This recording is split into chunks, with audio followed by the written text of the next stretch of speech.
मैं धनेश्वर महतो। सबसे पहले मैं बिहार के डीजीपी को गुप्तेश्वर पांडे जी को बहुत बहुत बधाई धन्यवाद करता हूं कि कम से कम आपने सच्चाई बात रखने का साहस किया, वो भी सरकारी महकमा में होते हुए।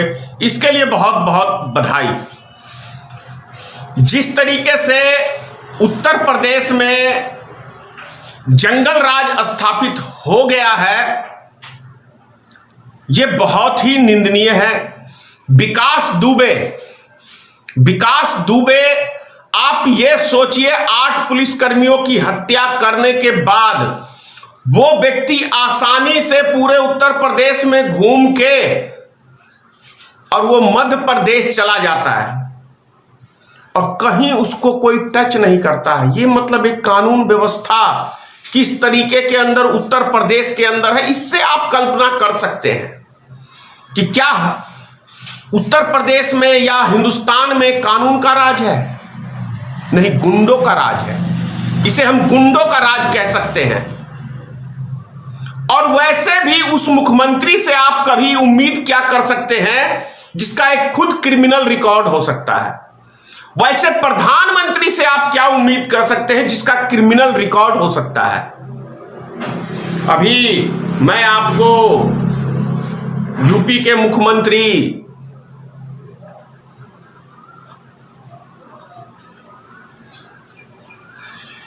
किन किन धाराओं पे इन पे केस चल रहा था उत्तर प्रदेश में, लेकिन ऐसे व्यक्ति को मुख्यमंत्री बना दिया गया। 397, 336, 504, 295, 153A, 435, 506, 307 यानी हाफ मर्डर की धारा, 147, 48 झगड़े की। ये सब धाराएं जब मुख्यमंत्री नहीं थे योगी आदित्यनाथ जी, तब इनके ऊपर चलता था। तो एक अपराधी छवि जिसकी रही हो, वैसे मुख्यमंत्री से कोई कानून व्यवस्था की उम्मीद कर सकता है? भारत का प्रधानमंत्री जो भी वर्तमान में श्री नरेंद्र मोदी है, गुजरात दंगों का आरोपी रह चुका है।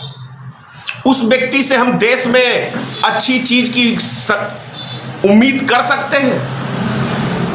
एक लड़की की जासूसी कराने का काम गुजरात के मुख्यमंत्री थे नरेंद्र मोदी, तो किया करते थे अमित शाह जी। तो वैसे व्यक्ति के शासन काल में हम क्या अच्छी कानून व्यवस्था की उम्मीद कर सकते हैं?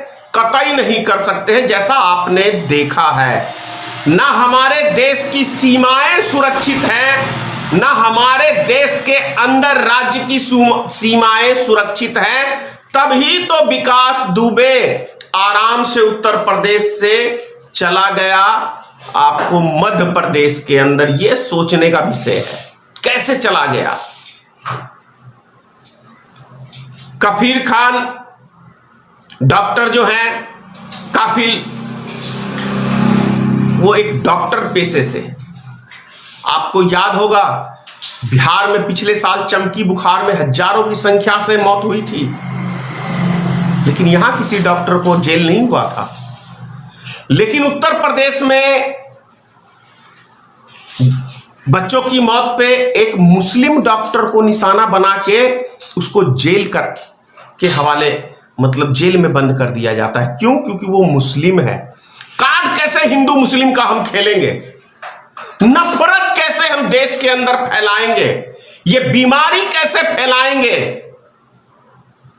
क्या आप उम्मीद कर सकते हैं कि उत्तर प्रदेश या केंद्र सरकार से कि हमारे देश में अमन शांति ये लोग कायम करना चाहते हैं?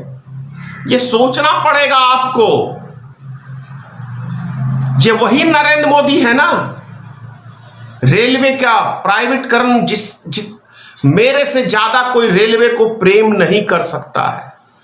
तो नरेंद्र मोदी जिन जिन चीजों से प्रेम किया उस सबको बेच दिया। शुक्र है कि उसने जिससे 7 फेरे लिए जसोदाबेन से, उसको नहीं बेचने का काम किया, क्योंकि उसको छोड़ दिया, उससे प्रेम नहीं था। बाकी जिस भी चीज को नरेंद्र मोदी ने प्रेम किया उस सबको गिरवी धर दिया। मैं शुक्र है कि कम से कम अपनी मां को प्रेम नहीं किया, प्रेम करता तो उसे भी शायद बेच देता। ये बड़ा आश्चर्यजनक बात है कि नरेंद्र मोदी ने जिससे ज्यादा प्रेम किया उस सबको बेचने का काम किया। ये मेरा बयान नहीं है, ये नरेंद्र मोदी का बयान है। आप नरेंद्र मोदी का भाषण देख लीजिए कि जिसको भी उसने कहा कि मैं इससे बहुत प्रेम करता हूं, ये भारत मेरी जान है, भारत मेरी आन है, शान है, भारत को भी बेचने का काम किया है। सोचना है, समझना है आपको। नहीं समझिएगा, 2 बार गलती कर चुके हैं देश की जनता। अगर अब भी आप नहीं संभले तो भारत की धरती तो चीन के हाथों बेचा ही है, एक एक हिस्से को बेच देगा, क्योंकि अब बेचने के लिए कुछ रहा नहीं देश के अंदर, बस धरती माता बची हुई है, इसे भी बेच देगा नरेंद्र मोदी कुछ दिनों बाद। जय हिंद, जय भारतीय मित्र पार्टी।